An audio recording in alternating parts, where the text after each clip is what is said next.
Hi guys, இன்னைக்கு நம்ம வேலூர் பக்கத்தில் இருக்கிற பாகாயத்துக்கு வந்திருக்கோம். இங்கே ஹரவினி ஹெர்பல் ப்ராடக்ட்ஸ்னு ஒரு கடை இருக்குது. வாங்க போகலாம், என்ன நல்லா இருக்குன்னு பார்ப்போம். இங்கே 10 விதமான இயற்கை ஜூஸுக்கெல்லாம் கொடுக்குறாங்க. நெல்லிக்காய் ஜூஸு, கருவேப்பிலை ஜூஸு, மணத்தக்காளி ஜூஸ், ஆவாரம்பூ, மூக்கல் ஜூஸ், முடக்கட்டான் ஜூஸ், அருங்கம்புல்லி ஜூஸ், இதெல்லாம் இங்க கொடுக்குறாங்க.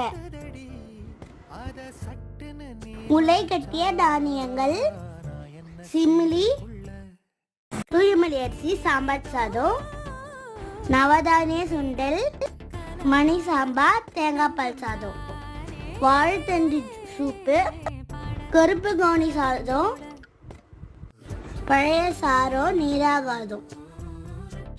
இன்னைக்கு பார்த்தீங்கன்னா நம்ம பாதாம் பால் குடித்தோம். நீங்களும்